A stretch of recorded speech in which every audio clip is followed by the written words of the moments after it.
All right. What is good, folks? How's it going? I'm back. I've had a long week, but it is what it is. I'm back to talk smack and do what I do with a little bit of fire. I don't have my fully regularly scheduled stream like I regularly do, but I got my shit talking ready to go. I don't have my nice little images and stuff, and I have it. I don't, but it's okay. We ready to go. We ready to kill this shit.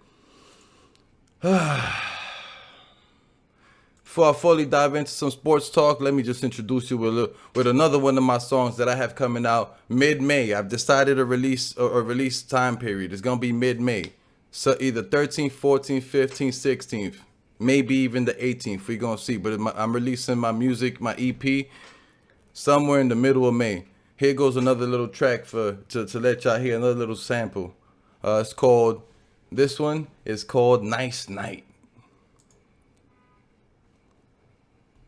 Let's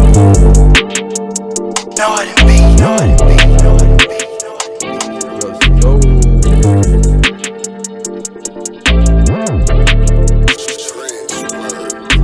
We taking the city tonight, drinking, rubbing thighs, stick shift stuck on 5, my heart's filled with ice, so I do take advantage, I don't play nice, the pussy is payment, I swear it's suffice, she loving the feeling, I make it feel nice, if I love the feeling, I'm hitting it twice. We taking the city tonight, drinking, rubbing thighs, stick shift stuck on 5, my heart's filled with ice, so I do take advantage, I don't play nice, the pussy is payment, I swear it's suffice, she loving the feeling, I make it feel nice, if I love the feeling, I'm hitting it twice. Surging out on these loafers, spray me down and it's over, these pipe down swallow boulders, I'm dancing to it like Glover, walking down the street, I still bagged her up like I told ya. She a random bitch, but I love her, her body looks like a sculpture, these niggas scoping like vultures, got a nigga scoping like poachers, don't come through, it could get ugly like ogre. Hey, I light shit up, but they don't want smoke, I holler at her like Vamonos, they stay fresh so they don't seem broke, I stay fresh but the bank stay froze, I popped the bottle, started hit my scene, she saw me last night, I was in her dreams, she'll see me tonight when I make her scream, give it to each other as I chase this cream, taking the city tonight, drinking, rubbing thighs, stick shift stuck on 5, my heart's filled with ice, so I do take advantage, I don't play nice, the pussy is payment, I swear it's suffice, she loving the feeling, I make it feel nice, if I love the feeling, I'm hitting it twice. We taking the city tonight, drinking, rubbing thighs, stick shift stuck on 5, my heart's filled with ice, so I do take advantage, I don't play nice, the pussy is payment, I swear it's suffice, she loving the feeling, I make it feel nice, if I love the feeling, I'm hitting it twice. It's 4 a.m. walking out the club, this NYC's no 2 or 3, got through 2 with the split feet, sprinkle front toast, so we lit lead, you can smoke with us, but not for free, like we just pay for everything. Get to the crib, then she pray for Pete, gotta work for mine, gotta work for she work for her, then she works for me, I hit it down, then she hit the Z's, wanna kick her out, that's my inner beast, gotta chill out now, so lay under trees, dark thoughts since I'm under shade, got a problem with me, let's shoot the fade, eat it all up, leave the pussy jaded, open your mouth and give you a taste, I guess you can stay at my place, just take your shit and leave no trace. Just take your shit and leave no trace. We taking the city tonight, drinking, rubbing thighs, stick shift stuck on 5, my heart's filled with ice, so I do take advantage, I don't play nice, the pussy is payment, I swear it's suffice, she loving the feeling, I make it feel nice, if I love the feeling, I'm hitting it twice. We taking the city tonight, drinking, rubbing thighs, stick shift stuck on 5, my heart's filled with ice, so I do take advantage, I don't play nice, the pussy is payment, I swear it's suffice, she loving the feeling, I make it feel nice, if I love the feeling, I'm hitting it twice.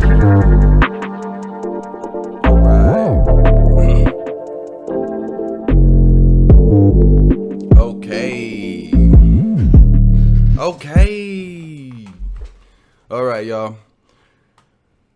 That was one of my tracks that I'm releasing in mid-May. It's called Nice Night by none other than K.O. Kenny. I got a short little show for you today, but I gotta come on because today's Wednesday. It's my scheduled day for No Cap Boxing. So here I am and here we go. I'm pretty sure there's a lot more to talk about than what I have down and listed, but it's been a super long week and I still got so much to go. So here we go. We're going to kick it off with the only fight that happened this past weekend, the only entertainment that happened this past weekend, which was Tyson Fury knocking out Dillian Whyte. Now, it's a lot of nonsense that's been coming out from this fight. First, let's just recap it, right? As I said, Tyson Fury went in there and he did whatever it was that Tyson Fury wanted to do. He controlled the pace, he controlled the tempo, he controlled everything. Dillian Whyte had trouble landing punches because of the reach of Tyson Fury. It is what it is. Tyson Fury dominated. And Dillian White is over here asking for a rematch. I think that's foolish. This guy doesn't need a rematch. Bro, like, you got dominated. And you got knocked out by a punch that didn't even look that powerful or that insane. I mean, yeah, it made good contact on the chin, but that uppercut didn't even look like Tyson Fury put his all into it. So, bro, stop it, 5. You was in terrible shape, Dillian White, as we know Dillian White to always be in terrible shape, terrible gas tank, punches from weird angles, but I didn't think that was going to have any effect on Tyson Fury. He's an amazing boxer with great footwork, great reach, knows how to stay at bay, good jab, good straight. He dominated. Dillian White had no answers. Dillian White had nothing for him, and it is what it is, yo. Like, I didn't expect him to have any answers. But after the fight, after he got knocked out, here he comes. Here he goes talking about the push gate? That after Tyson Fury landed the uppercut, the uppercut that finished Dillian White said that Tyson Fury pushed him, and that's why he went down, and a bunch of other nonsense happened. Sounds like straight bullshit to me. At the end of the day, although Dillian White lost this fight, I have to say that he definitely came out winning. Bro, he made more money than he's ever made in his career, in his life. He came out winning big time. Let me win that much money. What was it they said? 8 million or something? Let me win that much money in one day and watch how life changes. And I wouldn't be talking shit. I'd be happy, bro. But whatever. The guy is delusional. He was getting beat up the entire fight. There was nothing. As I said, the fight was all in Tyson Fury's hands. Whatever Tyson Fury wanted to do, that's what's going to happen. Dillian White had zero answers. And I knew that was going to be the case. I didn't want to see the fight to begin with. You know, I'm glad Dillian White got his payday and it happened and it's over. Now Tyson Fury is talking about retirement. I hope he doesn't retire. Him retiring, I think, will be extremely stupid. It doesn't make any sense to me whatsoever. He's damn near at the top of the heavyweight boxing world right now at this moment. It wouldn't make sense for Tyson Fury to retire. His wife, I believe her name is Paris Fury. I think so. Whatever, I'm terrible with names. But his wife says that the only fight Tyson Fury is going to come out, or that Tyson Fury won't retire for, is if he got the chance to fight Anthony Joshua. I mean, that would be a huge, big money fight. And there's certain things that comments like that tell me, yo, what's good, Slide Tendencies? Thank you for tuning in. Dillian got smoked. He spent all that time waiting and showed him nothing. Yeah, Dillian White got smoked. I know he was going to get smoked. I'm pretty sure everybody else knew he was going to get smoked too. This is just the opportunity for money.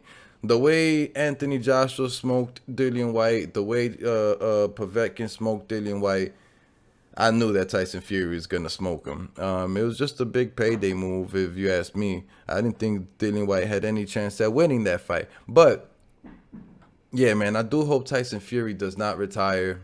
He's damn near at the top of the heavyweight boxing world, right along with Usyk, yo.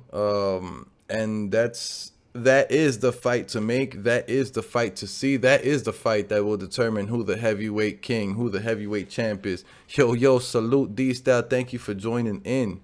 You already know. We here doing it like we always do. Wednesday for no cap. Although I don't have the beautiful graphics. But whatever. We got the content. We here. Man. A fight. Tyson Fury versus Anthony Joshua.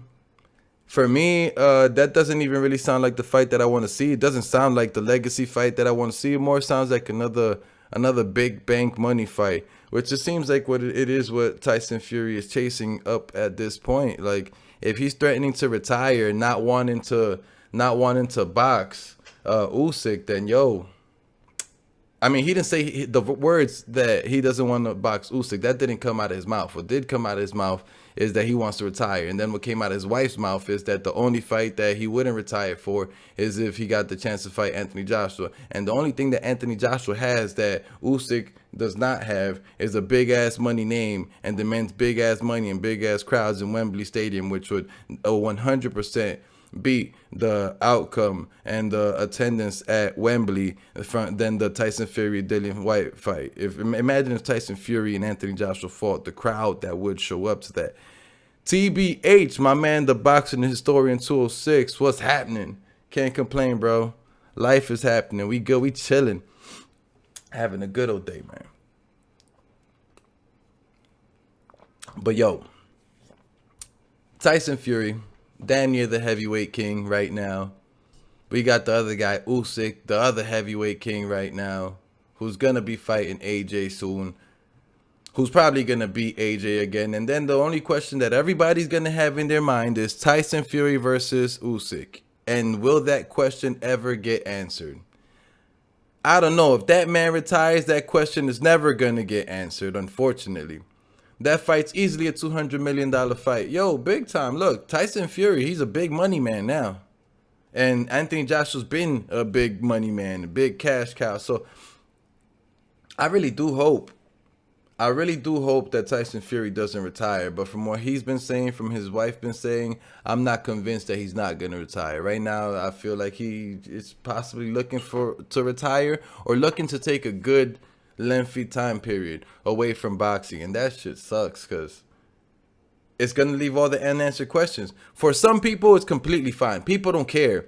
A lot of people are just, diehard Tyson Fury fans, and they don't care if he retires now or not. He's the heavyweight king. He's good to go, yada, yada, yada. For me, my opinion is, you're not no motherfucking heavyweight king. You just beat Dillian White, bro. You just beat Dillian White. The only other, there was 3 heavyweight kings before. That was Deontay Wilder, Anthony Joshua, and Tyson Fury. The 3 dudes with the belts, the 3 dudes running the division. Tyson Fury fought Deontay Wilder 3 times and he won. Great. That means now there's 2 kings, right? The thing is, Anthony Joshua, he didn't continue winning. Anthony Joshua fought Usyk and got dominated. Although there is a rematch and a rematch clause happening, what that means is that now Anthony Usyk is the other king at heavyweight. No longer is it Anthony Joshua. But Tyson Fury is still chasing the Anthony Joshua fight because of the big money. And that leads me to think that Tyson Fury wants no parts of Usyk. And I said it on mano a mano. Alexander Usyk will destroy Tyson Fury. You heard me? I said that. I said it first. Come shoot at me. Come fight me. Come get upset. I don't give a damn. I said it. Yeah, and I mean it. Slide Tendency says he can sit on the belt for 6 months, I think. But we all know the WBC does what it wants. Yeah, the WBC definitely does what it wants, and it gives certain fighters the right to do whatever the hell they want. So we'll see. I hope that he doesn't. I hope he doesn't sit on the belt. I'd rather see him sit on the belt and come back and fight than to sit on the belt and then retire. I hope he doesn't sit on the belt. I want to see greatness in boxing. And I think Tyson Fury is great, and he has all the physical attributes and the great boxing ability to get in the ring and potentially defeat anybody. But I do like to see, there being one guy, one single dude that's like a beast or not a beast, one single dude who's a focal point, who's like the eye, who's like the champ, the only champ. If you go into the NBA and shit like that, you don't see like 4, 5, 6, 7 championship teams. There's only one championship team at the end, and they go through a playoff, they go through a tournament, which boxing has tried to do before with the World Boxing Super Series. But World Boxing Super Series doesn't really hold any weight, although it did make Usyk the man he is by making him become undisputed at cruiserweight. But for the Super Series to happen, the fighters want to join the Super Series, and the champs do not always join the Super Series, so it is what it is. But Slide Tennessee says, hell no. I think that was in response to me saying that I think Usyk destroys Tyson Fury. And let me speak a little more about that. It's not that I think Usyk destroys Tyson Fury hands down, completely picks him apart, beats him, destroys him. I just think that Usyk got all the tools to beat Tyson Fury, whether it's in a 12-round fight or stoppage by multiple punches. Not a one-punch KO stoppage, but like a TKO type of stoppage. It's very, very possible, yo. We seen the way Anthony Joshua was looking in that ring, man. But regardless, Tyson Fury, heavyweight king. Usyk, second heavyweight king. Anthony Joshua, he's like a prince somewhere under there because, yo, he just lost to one of the kings. It is what it is. You can't lose and be a king. Your kingdom got taken over. It is what it is. So there's a couple fights that we can see, but it's Tyson Fury going to take him. Maestro A and Maestro Management, my guy, he was saying that the zone needs to pick up, Eddie Hearn and the zone needs to pick up Tyson Fury on a $300 million contract. And yo, honestly, it is going to take a big ass payday for Tyson Fury to continue boxing. Honestly, it seems like that's what he wants right at this point. A big ass payday in order for him to continue boxing. I'm all for that. I'm all for him getting paid. I'm all for the big fights. Now.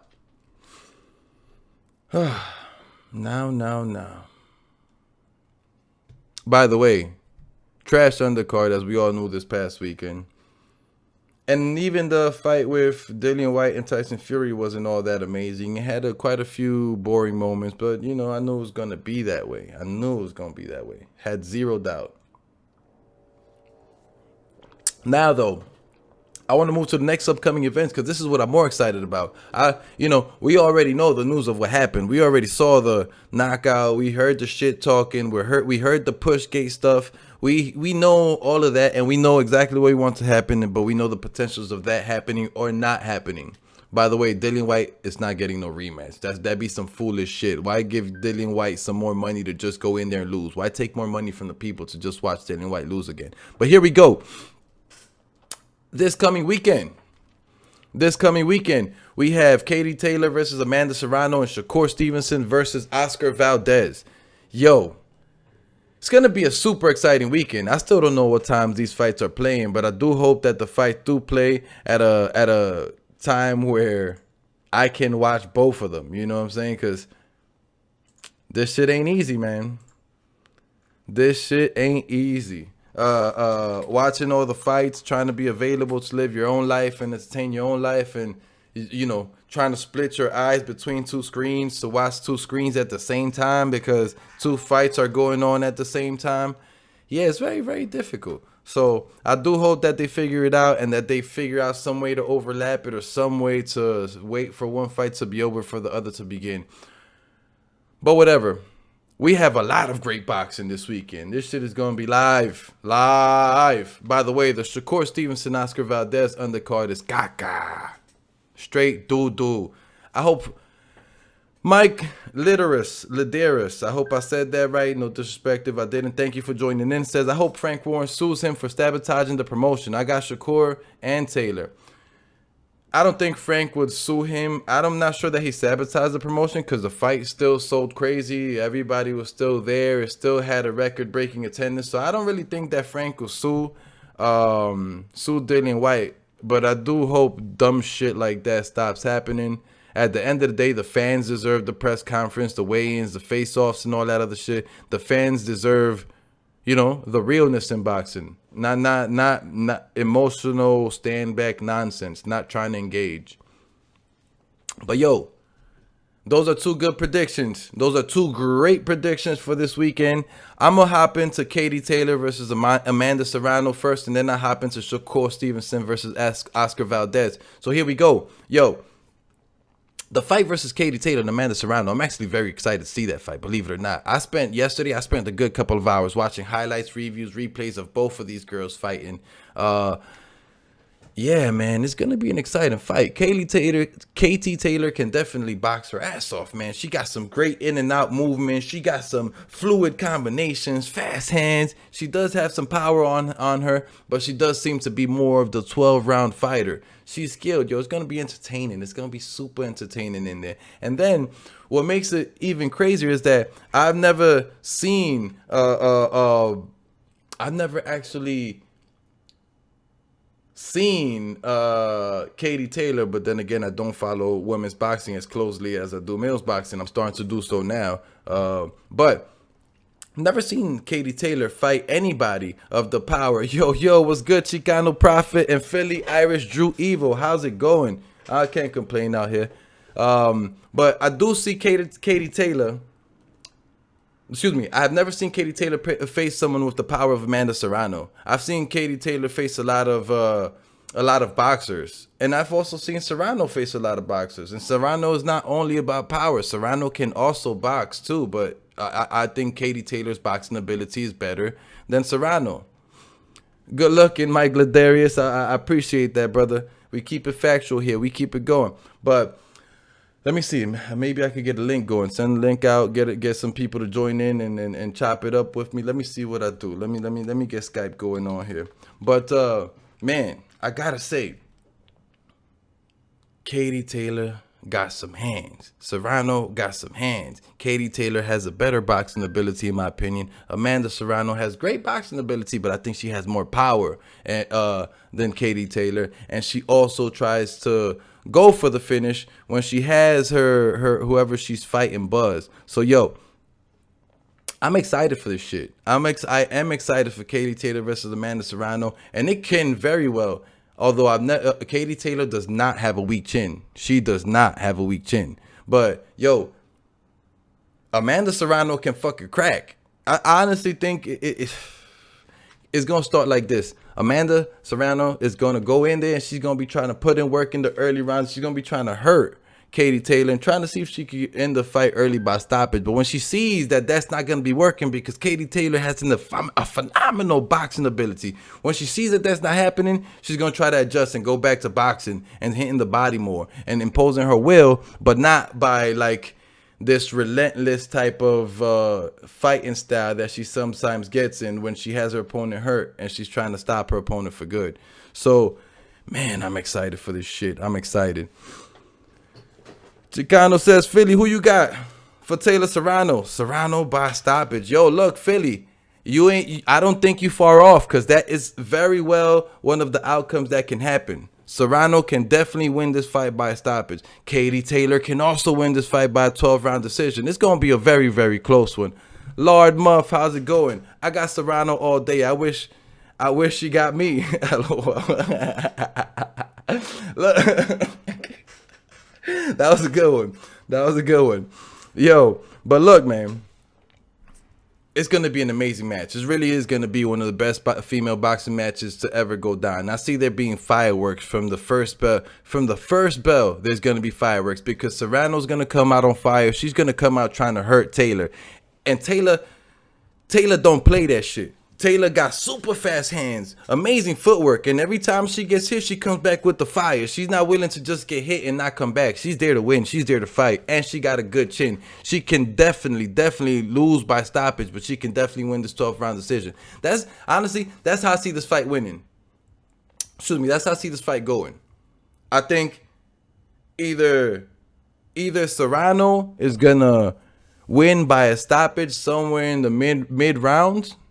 Or Katie Taylor can win this by 12 rounds. Because I do think Katie Taylor has the better boxing ability. But it depends, yo, because those Serrano punches, man, they cause damage. They hurt people. Those body punches, those headshots, they hurt people. And she has those power punches coming in combination very quickly. It's not like she throws one and then backs up or whatever. Or throws a jab and then comes, nah, bro. She be throwing those power punches in combination. It's a tough choice for that fight. Stevenson Valdez, I think for me is a little more clear. I have a very big breakdown on that one too. We're gonna hop on that one in a second. But Lord Muff says Stevenson versus Valdez. It's a lot closer than people think. It's definitely a lot closer than people think. It's just certain things that people see and things that I see that have me feeling like it's gonna be Stevenson winning this fight fairly easily, but we'll get into that shortly. Let me just close out a little more on Katie Taylor and Amanda Serrano. Yo, they also got the better undercard too than the Shakur Stevenson Oscar Valdez fight. They definitely got the better undercard because the undercard on the Valdez Stevenson is caca. It's doo-doo. Yo, what's good, Karma Serene? Thank you for joining in. Doing the show a little off schedule today, but we are here. Yo, Who do y'all got? Who does everybody in the comment section have winning? Katie Taylor or Amanda Serrano? Is it going to be the savage, brutal power of Serrano that's going to win her this fight in the mid rounds? Or is it going to be Katie Taylor with the 12-round decision? Probably split. It's probably split. I don't see it being a unanimous decision unless it's a complete boxing clinic. But it's one of those big name fights where, unless, like I said, there's a huge boxing clinic, people, the refs don't, the judges don't necessarily just be like, oh, unanimous decision win for blah, blah, blah, blah, blah. You know? Philly says, stamina issues gives me questions about Taylor because she looks out of it at the end of her last fight. She, it's the thought is a little weird, right? Because she always looks, to me, she always looks out of it. She's never really angry. She's never happy. She's always kind of just serious and there and always looks out of it, but she's always game. She's always ready. She's always letting them hands go.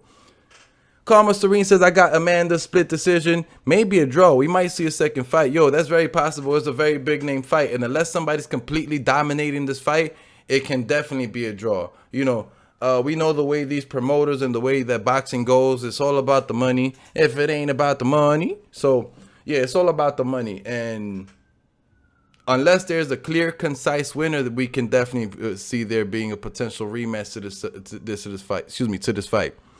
Chicano Prof says, good call. I like that. Smith versus Vargas fight.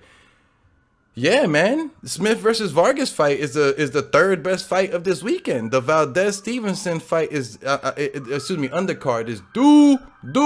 Who won? Okay, Keyshawn Davis. He's still young. He's growing up. Great. Cool. Whatever. Nico Ali Walsh. Not interested. But he's still cool. He's young, growing up. Cool. They got a bunch of prospects. They should have put those prospects not as like the second event or co-main event, whatever you want to call it tonight. They should have put those as like the off TV fight card and had some better fights on the undercard for Valdez Stevenson. But Valdez Stevenson is a big enough fight that it could sell itself, and it doesn't need a pop-in undercard in order for it to sell. So it is what it is. Whatever. Can't be mad. Got to take what we get. Amanda's good. Shields is the GOAT. Shields is great. Aren't they in completely different weight classes? I don't know if I ever see that fight happening. Plus, Shields said that she's trying to go stop boxing for a while and go to MMA. So I don't even know what the deal with Shields is. And right in Shields' way right now, Savannah Marshall with that power. So, we gotta leave Shields and Marshall. We got to let that fight, bro. We got to leave him to rock right now because you don't even know what Shields is doing. Right now, this is all about Amanda Serrano and Katie Taylor. Yeah, let's do it. Philly says Shields can't be GOAT if the two divisions she was in had 17 to 24 fighters in it and half our records under 500. Yo, look, man, Philly speaking facts. But then again, it's a little difficult, right? Because there are a lot of watered down divisions in ladies boxing, and it's not the ladies' fault. It's the entire hierarchy and structure of boxing. Ladies in boxing don't get paid like that. A lot of ladies in boxing work secondary and tertiary jobs in order to be able to meet their demands, their family demands, their financial demands. So look, a lot of the reasons why there aren't that many females in boxing and that the ranks are watered down is because females don't have much to gain from the sport of boxing, and some of the greats that we see are greats that are chasing life goals and other things like that. Not exactly people that go into the sport of boxing like, oh, I'm gonna make big money. I'm a female and I'm gonna make big money and I'm gonna destroy the sport of boxing. I'll be known as one of the greatest of all time. I think people more so go for recognition and not for money into female boxing. So it's a difficult situation. Okay, I don't blame the ladies for the rest of the fighters in their division. Damn, my phone is going crazy. People won't let me rock right now. But yeah, so I can't really blame Shields for that. I blame more so the hierarchy in boxing, the finances behind boxing, these promoters and who they want to give money to and such things. Mr. Krabs says, that's like getting mad at Rocky Marciano for fighting who he did. It's all the competition he had. Yeah, can't really get mad at the fighters or can't really judge the fighters or hold this against them. Because look, if I played for a league or if I boxed and I was in a certain division and that's the weight class that I can make with my height and you know, my reach and etc, my attributes, if that's the weight class that I can make, that's more comfortable for me to make, and I end up beating everybody by a vicious knockout or something, and then it's like, oh, but they weren't that good. It's like, yeah, no, I understand that they're not that good. It's just that they're not my. It's not my fault that the boxers in that division weren't that good. But I do see where she could go to other weight classes, fight other people, and go against different competition. But that Savannah Marshall fight is supposed to happen. That should be a huge test, because that power, that Savannah Marshall guy, that is no games. It's for real. It's serious. You seen that knockout versus Femke Herman's last fight, bro? She did the. I don't remember. She went this way. Woo! Bow! Came with the hook and put the girl down. It is what it is, man. So Philly Irish says, why you comparing men and women's boxing, bro? That's a weak comeback. All due respect, Mr. Krabs. Sub Drew Chicano, shout out Kenny Shoeshine. Thank you for joining me. Philly Drew, Mr. Krabs, everybody. Salute to everybody in chat. Karma, Serene, Lord Muff, everybody. But look, I think that the argument is more along the lines of or the discussion is more along the lines of, can't blame the fighter for the level of opposition that there was in the weight class that they're in, or the weight class that they can make. You can judge and question the fighter for the decisions that they make regarding boxing, who they fight, if they're ducking and dodging people. But as you said, Philly, if there isn't that many people in the division, then can people really be ducked and dodged like that? You know, it's a difficult one. It's a difficult one. So it's like, if you're not ducking and dodging, then, you know, I don't think there's anything to look down upon anybody for. It's not her fault, the opposition that she can fight. But I definitely get the point. She could fight better opposition. I think that will happen as time goes, if better fighters go into women's boxing and into that division, which we never know. Sly, my guy Sly Tennessee says, Savannah Marshall gonna get outboxed. Taylor got this one. You know, I think that's a very good thought process. Because look, Savannah Marshall got the power, but I do think that Claressa Shields has a better boxing ability than Savannah Marshall. So I do think that you see how Femke Hermans was getting cornered and caught with certain shots. Like, she wasn't throwing enough punches, and she was throwing enough punches, but then she got tired and stopped throwing punches. Then she got cornered and didn't have enough punches to come back at. Look, Claressa Shields' movement, her lateral movement, her punch output, her angles, everything that Claressa Shields does is very, very good. She may not have the same power that Savannah Marshall has, but she will definitely be able to get out the way of those punches, not take the full impact of those punches with her body movement, and she will also be able to keep Savannah Marshall away with the jab and the straight. I also would have Claressa Shields winning against Savannah Marshall, but this is just, you know, this is the unresearched prediction, because I always got to go back and watch some tape. When you watch some tape and you compare tape side by side, you see some amazing things, and you're able to make some different analysis. And I love doing that, because I love coming back to y'all with facts and no cap. Yo, all right. So, just to close it out on KT Taylor and Amanda Serrano. And you're damn right, Philly Drew. Shields could get caught. Anybody could get caught. And Marshall has the reach. I just don't know if I saw enough skill and ability in Marshall to try to impose her will and get on the inside of Claressa Shields to land that power punch. So, you know, we'll see, because she was killed. I'm not doubting her skill either. It's just that there's levels to this shit, and the levels that I see with Claressa Shields is different than what I see with Marshall. You know, Marshall's like that power puncher that relies on the power. Shields relies on skill, not power. Oh shit, I ain't know that. Philly Drew says she stopped turning to amateurs. Shit, then she better be ready for the pros. Marshall knocking out cans. Oh man, she knocking out tomato soda cans. I mean, look, the reason I can't complain about Marshall's knockouts is because Marshall came back and knocked out two of the opponents that Claressa Shields had fought and had not knocked out. But like I said, Claressa Shields is more of a skilled fighter, not a knockout punch power fighter, and Marshall's more of a knockout punch power fighter. So it is what it is. But here we go. Here we go. Here we go. Oh, well, actually, Amanda Serrano, Katie Taylor. My picks. I'm going to say I got either Amanda Serrano by like a mid-fight KO, you know, not a one-punch KO. Potentially like a TKO, like too much damage is happening, too much punches are landing. And not because I think Katie Taylor can box. That's like I said earlier, she could box a fucking ass off. It's just that I feel like they both throw punches with the same type of ferocity. They both have speed in their punches. The difference is Amanda Serrano is slightly taller. And if I'm correct, Amanda Serrano also has a slightly longer reach. And that's going to play a part. And Amanda Serrano also has more power, as though it seems from the opponents that they face in the KO to win victory. You know, yeah. Karma Serene says 8 rounds. Hey, I'm with that. Look, anywhere from 6 to 8, I think is a perfect time for Amanda Serrano to be looking for the knockout. After that, it's like start working on making sure you win all the rounds and looking for a decision, because after that it gets a little more difficult since Katie Taylor has a hell of a fucking gas tank. That man, Katie Taylor is impressive, and so is Amanda Serrano. But I just got Serrano, man. Taylor stops moving, she's getting hurt. That's a fact. But that's the thing.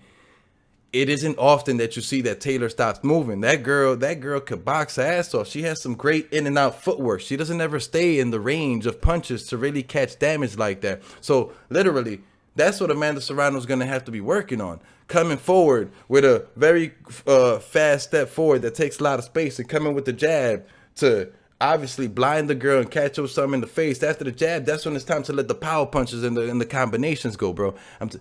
It's gonna be a really good fight. I'm very excited for this fight. Now let's go over Valdez and Stevenson. Yo, that's gonna be an amazing fight too. What a fucking weekend we got. 2 amazing fights. Like I said, I just hope they overlap. People are over here doubting Oscar Valdez and his abilities and his skill. You know, I've chose the person who I have winning this fight before already too. But yo, this is boxing. If you're doubting Oscar Valdez and just saying, oh, this is an easy win for Shakur Stevenson, then I'm going to tell you that you don't know shit about boxing. This is boxing. Anybody can get outboxed. Anybody can get knocked out. Anybody can come with the wrong game plan on the wrong day and lose the fight. So let's stop taking all the credit away from Oscar Valdez. He's a very dedicated, very good fighter. Shakur Stevenson is also a very dedicated, extremely skilled, and very good fighter. And he's longer, taller, more reach. I think he has more speed too, and I think he has the way better jab, which I think is going to be the keys to victory in this fight. Karma Serene says, listen, if Oscar lands that left hook, it could... Bro, that's what the fuck I'm saying. Oscar has that power. Oscar has that power. 1 second, folks. I believe we have a call here. Give me 1 single second. How's it going? Philly Irish Drew Evo. Let's go. To accept, press 1. To send a voicemail. Yo, how's it going? Philly Irish Drew Evo, my guy. Thank you for calling in. Let us know what you're thinking, bro. I gotta hear what you gotta say about this Oscar Valdez fight, because I see this completely going a different way than most people do. Yeah? Go ahead, talk to me. But here's the thing.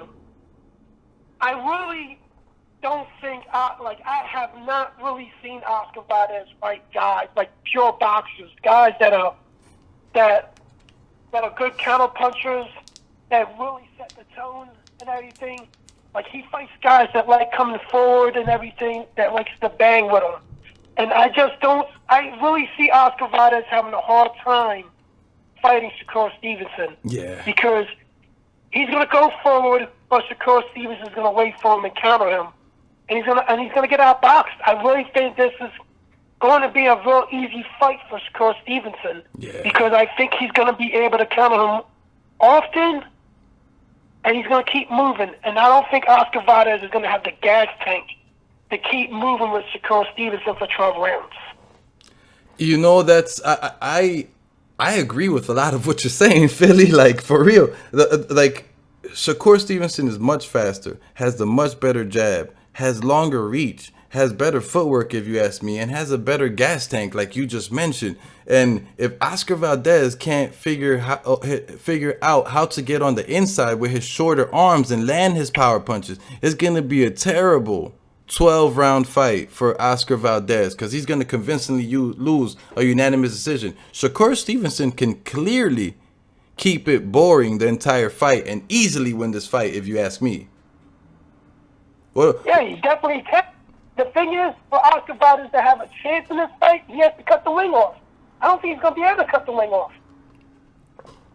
Haven't really seen him cut the ring off before. Shit, if anything, yesterday I watched the full fight with him versus Miguel Berchelt, and I watched the full fight with him versus Conceição. And what I saw in both of those fights was Valdez fighting off of the back foot. He was not fighting off of the front foot. And that just continues to show and tell me that he does not know how to cut off the ring, and that he's probably going to be fighting off the back foot against Stevenson. And if he is, it can end up being very bad. Although I don't really see Stevenson as the aggressor. Stevenson more so responds to the the terrible aggression that other fighters come to him with. You know, Stevenson doesn't really carry the fight. He's more so responsive to what's coming at him, right? Like, I watched his last fight with Jamal Herring, when he got the stoppage at, and I see Jamal Herring was trying to be the aggressor early, but the counter shots from Shakur Stevenson, they hurt him early, and that's what made Stevenson go forward a little more, because he was able to outmove, out-quick Jamal Herring to the punch. Yep. Because when Jamal Herring was able to throw that punch with his reach advantage, Shakur Stevenson was able to get underneath and nail a counter punch to him. But with Shakur Stevenson, I think he's the tall fighter a little bit. I think he's a little bit taller than Valdez, so he'll have a slight reach advantage over Valdez.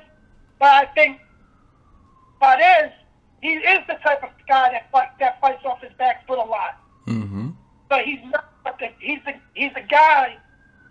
If anything, he has to be the aggressor. Yep. In this fight, in order to get a decision, at least against Shakur Stevenson.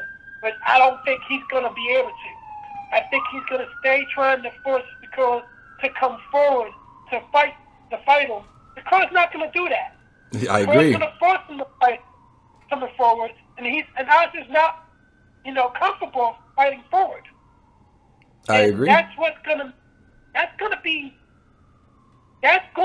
at the point that Shakur Stevenson is going to take over this fight. It's probably going to be a couple of maybe a filling out rounds to see who is going to fight first in this fight. And once they realize, hey, he's not going to come forward. If you're Oscar Valdez, he's not coming forward. Oscar's going to bite and go forward and try to come at him to force him to do a little bit more. And Shakur's just going to counter him. Mm-hmm. I see a dominant, unanimous decision win for Shakur Stevenson. This could be boring, like you said it would be. I really think this could be boring because Shakur Stevenson does have boring fights other than the Jamal Herring fight that came forward and everything. I agree. And if anything, this could be a bad, boring fight. That's why a lot of people consider the Serrano Taylor fight a lot better, because even though Taylor's going to keep moving, which I hope she does, she doesn't like get hurt in anything, she is going to stay right in front of Amanda Serrano the whole time. When you got Oscar Valdez and Shakur Stevenson, you got a pure boxer right there that's going to wait for Oscar Valdez to make a mistake and counter him, and you got a guy that Oscar Valdez that has the inability to really cut the ring off. And this could be a recipe of a boring fight. Yeah, definitely. I just hope that, see, the work ethic, the heart and the work ethic of Oscar Valdez have me convinced that he's not gonna go in there with the same game plan, and he's not gonna roll over and just lose to the skill of Shakur Stevenson. Because technically, that's what I feel that would be. If he goes in there and Shakur is just able to do what Shakur does, and he's able to keep the fight boring and hit and not get hit like we know that he does. If Shakur's able to do that, then I'm very disappointed with Oscar Valdez and the work that he put in training camp. Oscar Valdez should, like you said, be working on cutting off the ring. He should be working on coming forward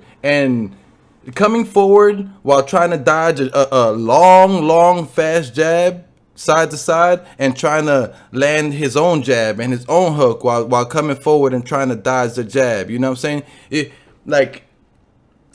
Oscar Valdez has to not go out there and just throw punches crazy, but he has to go out there and assert some tactical aggression and really try to hurt Stevenson. Because if he hurts Stevenson to the body or even buzzes him anyway, that's the only way that he's gonna stop Stevenson from moving all over the ring regularly, like we all know that he's great at doing.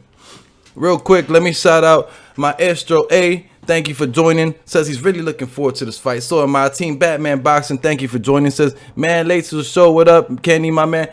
Can't complain, bro. I'm doing well. You know, you ain't late to the show, bro. I just started early today. Regularly, I start at 5 o'clock. I started early today because I got too much going on. But here we go.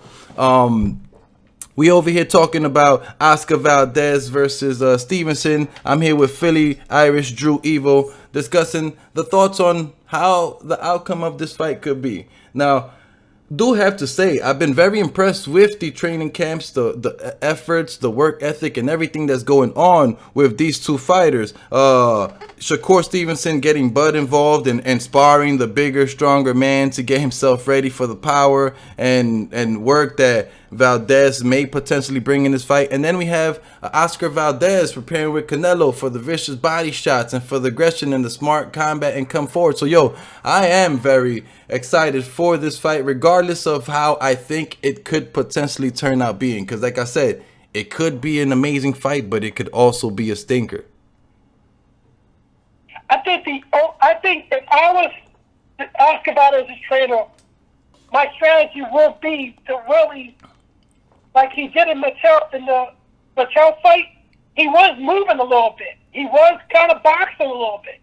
If he can mix that in, and when Shakur goes for that jab, that straight jab, try to get underneath him and land body shots.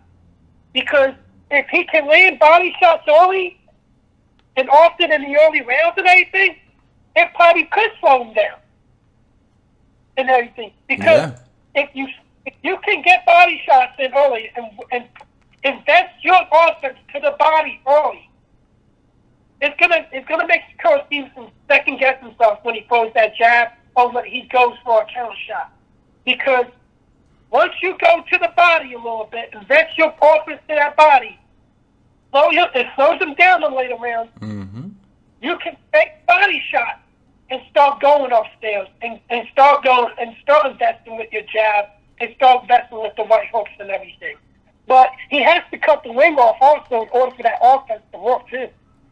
100%. I think cutting the ring off is going to be one of the most important parts, and I think that that's one of the better things that Shakur Stevenson is at. You know, lateral movement, getting out of the way of punches, using his head back and forth, and all the head movements and all the awkward movements just to get out the way of punches. I think Shakur Stevenson is great at that. And Oscar Valdez, bro, I don't know if he worked on that this camp, but then again, we don't know shit about their camp. All we know is the little videos that they put out that we get to see. So it's very difficult. Going off of the clips that they've showed us of their training camp, going off of the fights that I've seen of these fighters previously, I have to say that I have Shakur Stevenson winning a boring 12-round decision. Also, if you heard the interviews and you pay attention to what Shakur Stevenson said directly to Oscar Valdez, he goes, he says this, Shakur Stevenson goes, "You are used to fighting fighters that come at you and want to brawl with you. You and your team select fighters that, specific fighters that want to brawl and look for an exciting fight. I'm telling you now, this is not the type of fight that's going to be. I'm not in there to get hit. I'm not in there to get hurt. I'm gonna pick you apart with skill. Like he clearly told them the style of fight that he's gonna go in there with. So yo, if you're gonna bet money, do not bet on Shakur Stevenson by knockout. Bet on Shakur Stevenson by 12-round decision. Or if you want a chance at betting money and getting yourself a crazy win, you could go ahead and bet Oscar Valdez by knockout. But that's it's a really low possibility of that happening specifically because of the skills and the attributes and abilities that we know Oscar Valdez to already have. And Stevenson his skill counteracts all of Oscar Valdez's skill, which is why Stevenson has been calling him out for so damn long. I don't think, by the way, just to say a little bit about that, I do not think in any way that Oscar Valdez was ever ducking Stevenson. But I do think that Stevenson has gotten into Oscar Valdez's head by saying all of that nonsense. Because you see how emotional and upset Oscar Valdez gets during the interview. Do you think the mind games are going to play a role in this fight, Philly? I don't think there's any. I'll tell you the truth. I don't care for the mind games, and if Oscar Valdez is smart, he wouldn't care for it either. Like he should show people, hey, I'm fighting him, so he can't say I'm ducking him and everything. I took his bait. I saw him. I'm gonna fight him. Now he's set to fight. Now he's got to suffer. Now he's got to pay for it, and while he's fighting me, hopefully Oscar makes him pay for it. I doubt he makes him pay for it, but I don't think mind games play a factor in this. Because right now you're going to see a perfect boxing match from Sakura, or you're going to see Oscar finally get to this dude and be the one that hurts this dude. I agree, man. This weekend has so much excitement because I feel both of the big fights happening this weekend are on a similar landscape. It's like we have the great skilled boxer with great in and out movement, a great jab, and mediocre power, both with that being Katie Taylor and Shakur Stevenson. And then we have on the other side of these guys the more so powerful brawlers that try to win fights by knockout and stoppage. And so it's amazing because in both fights we get to look forward to like similar things. In both fights we get to look forward to a potential knockout. Like there is a possibility of there being a knockout in both fights, and there's also a possibility of seeing extreme skill. Like Shakur Stevenson says, oh, he hates being compared to Floyd Mayweather and all that stuff. But I have to say, Shakur Stevenson probably is the closest thing to Floyd Mayweather and how he barely ever gets hit. The guy's defense is amazing. But we'll see if that Canelo work helped Valdez. We'll see if that Canelo work helped Valdez and helped him get in there. I do think that regardless of what happens with this fight, if Oscar Valdez loses this fight or Shakur Stevenson loses this fight, either one of them is only going to get better from this. I don't see this being detrimental to them. This is not a career ender. This can only boost both of their careers and make them both more popular, make them both better fighters, more skilled, experienced fighters. Let me add one thing about that Katie Taylor fight. That fight's in New York City. That's Amanda Serrano's hometown. I think the only way Katie Taylor wins a decision against Amanda Serrano, if it's a clear-cut decision win, that she's winning at least like 8 or 9 rounds, like 9 rounds to 1, 8 rounds to 2 type of shit. Damn. Do you think there's gonna be home cooking? I don't know. Katie Taylor's fought in New York before. Yeah, but I'm telling you this right now, she's not like. I really think if this is a close fight and this goes to decision, I really think there's an opportunity. If people think Katie Taylor won this fight, you might see 2 judges pick Amanda Serrano to win this. Have one of the cards winning.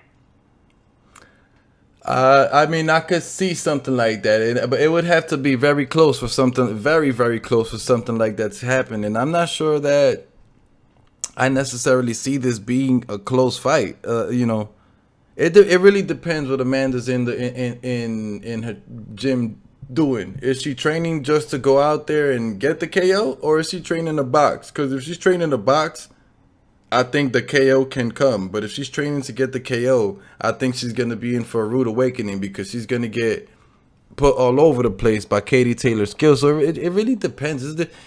It's difficult to call it and to say the exact facts of what we think is going to happen when we're not there, or we don't get to see the full training camp videos or see what their coaches are talking about, because they do get trained kind of differently for all of the fights. They do look for different things in most of the fights that they train for. So difficult decision. Well, here's the question. Yeah, go ahead. Talk to me.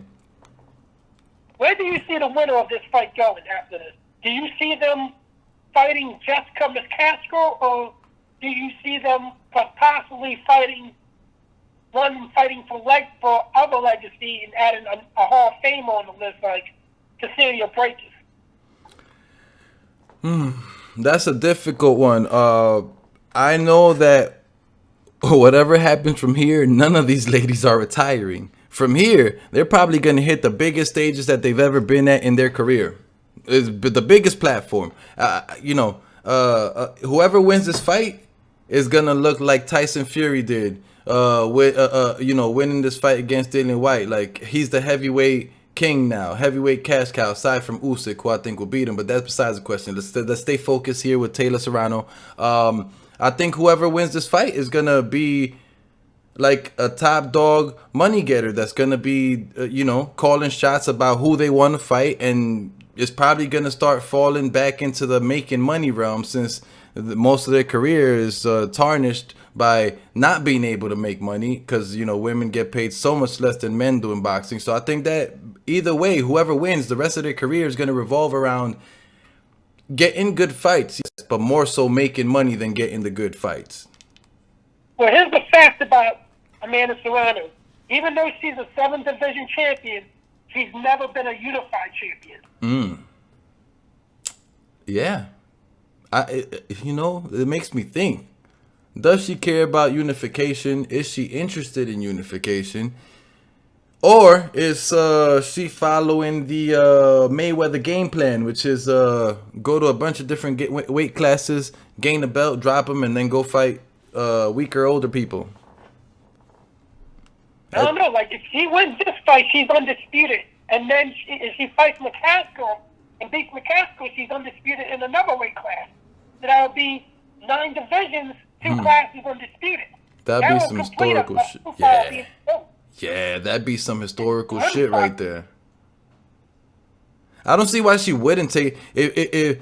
Honestly, I don't see why either one of them wouldn't take those fights. Katie Taylor, she's a serious face bandit. She's about it. She ain't playing. She wants to fight everybody. And same with Amanda Serrano. She ain't playing either.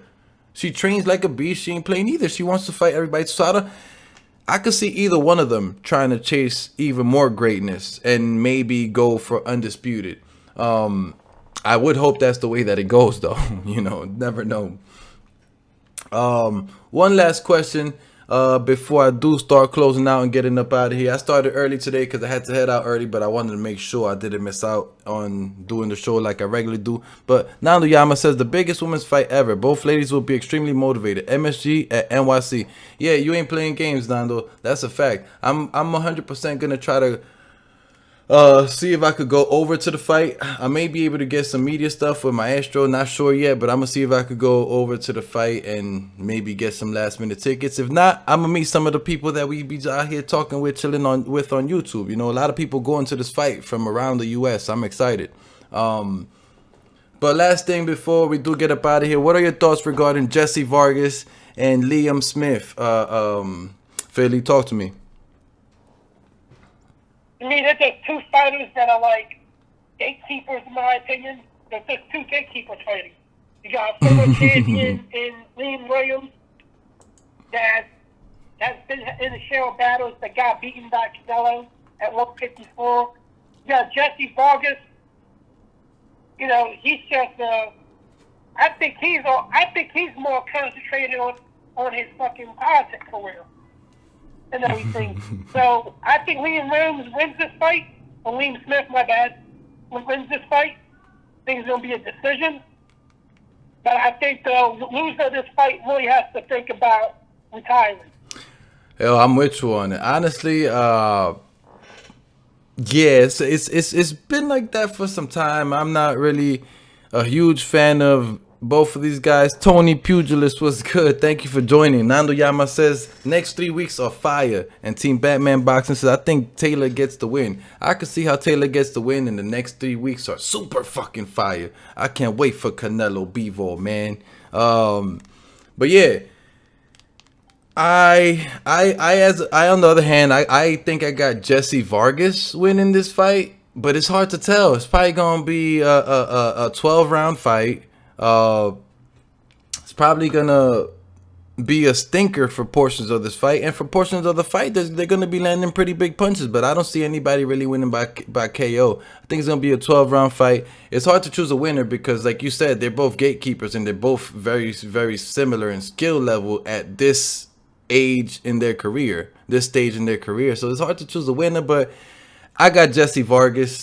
Just fights I've seen from him before and the style in which he fights, I think he throws just a little bit more punches than Smith does, and I think that's gonna be able to carry him for maybe a split decision win, but it's really hard to tell. Yeah, Nando Yama says Jesse Vargas has been strictly paper chasing a la Mikey Garcia.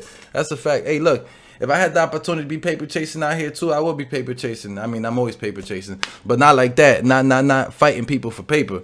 And then the last thing before we do get up out of here is gonna be the last final question.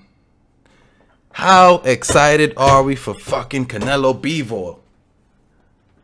Next fucking week. I'm fucking hyped for that shit. Talk to me, Philly. How you feeling about that? It's a good fight, but I felt people are saying that it's a real dangerous fight. I don't really think it's as dangerous of a fight for Canelo. I think Canelo's going to stop Bivol because if people really give Bivol a relatively good chance of being Canelo, you need to watch his last couple fights. You need to watch him fight Joe Smith. And I'll tell you the truth, in the one round where he took a big shot from Joe Smith, that was 30 seconds later in that round, Bivol would have been knocked out because it really hurt Bivol. He was like stumbling to the corner for a minute.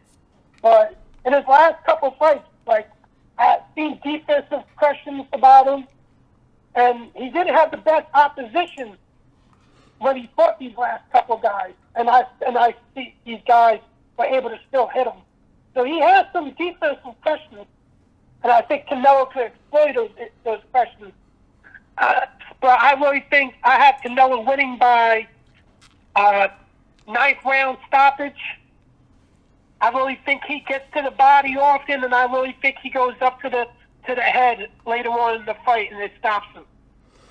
Yo, look, that's very, very possible. I do have to say though, you do make sense where Smith did hurt Bivol. He definitely hurt him, and you're right. If that fight would have had another minute in the fight, things could have ended up differently than they did.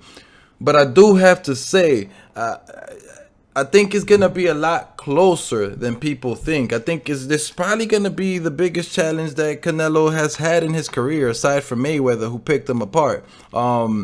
Specifically because the size is going to make such a big difference. Bivol is so much bigger and his reach is so much longer than Canelo's. Yeah, Canelo's super skilled and he got tactics and he's going to be able to do what he does, and he's definitely going to go to the body early on and probably get a stoppage 9, 10, 11th round. But even if, Bivol's a much bigger dude. I think Bivol has a much better chin than the last few guys that Canelo has fought.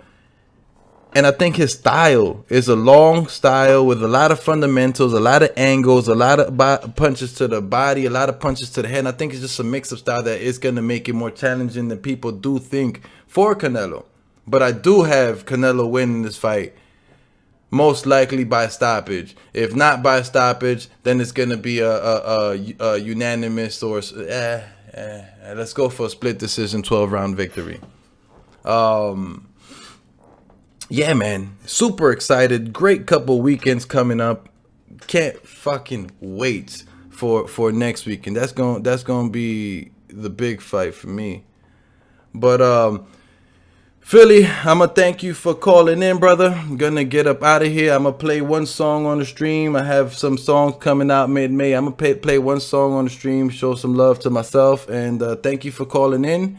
I'll definitely continue tuning in to the Shoe Shine and to your podcast as well. Thank you so much for calling in and for tuning in, brother. Appreciate you.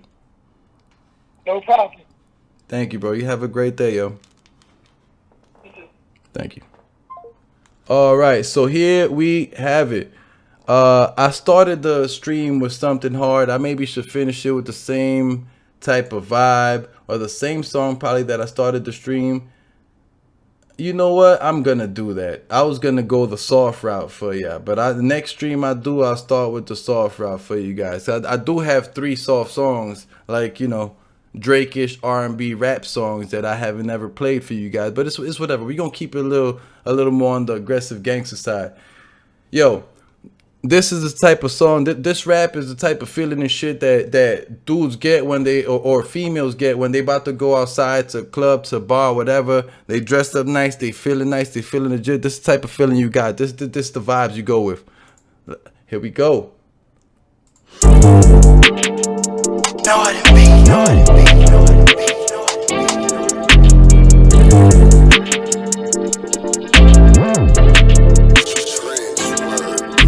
We taking the city tonight, drinking, rubbing thighs, stick shift stuck on 5. My heart's filled with ice, so I do take advantage, I don't play nice. The pussy is payment, I swear it's suffice. She loving the feeling, I make it feel nice. If I love the feeling, I'm hitting it twice. We taking the city tonight, drinking, rubbing thighs, stick shift stuck on 5. My heart's filled with ice, so I do take advantage, I don't play nice. The pussy is payment, I swear it's suffice. She loving the feeling, I make it feel nice. If I love the feeling, I'm hitting it twice. Surging out on these loafers, spray me down and it's over. These pipe down, swallow boulders. I'm dancing to it like Glover. Walking down the street, I still bagged her up like I told ya.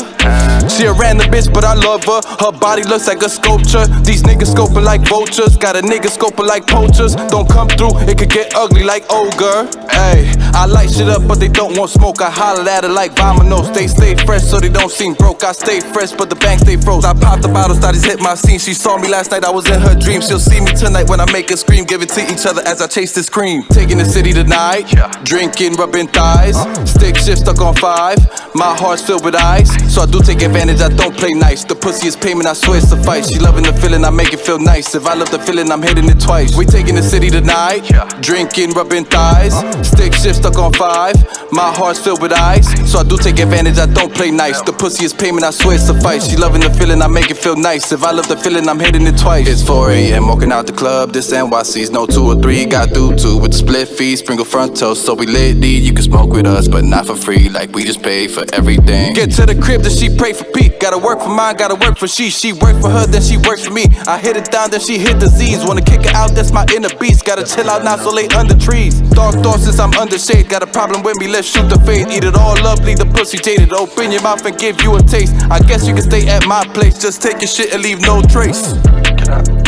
Just take your shit and leave no trace. We taking the city tonight, drinking, rubbing thighs, stick shift stuck on 5. My heart's filled with ice, so I do take advantage, I don't play nice. The pussy is payment, I swear it's suffice. She loving the feeling, I make it feel nice. If I love the feeling, I'm hitting it twice. We taking the city tonight, drinking, rubbing thighs, stick shift stuck on 5. My heart's filled with ice, so I do take advantage, I don't play nice. The pussy is payment, I swear it's suffice. She loving the feeling, I make it feel nice. If I love the feeling, I'm hitting it twice. Yeah, boy. That's your boy K.O. Kenny on the track. I got a 6-track EP coming out mid-May. I think it's May 14th, 15th, 16th. One of those dates I haven't decided yet. But one of those dates. And yeah, I'm going to keep on blasting my music on the route to there. I hope you guys enjoy my music. Let me know some reviews. You know, hit me up on Twitter, whatever, man. You guys all have a great night. Thank you for tuning in. Thank you for the support. Take care, y'all. Peace. One last time. All on the Table EP coming out mid-May. Thank you all for the support, man. Have a great night. Peace, y'all.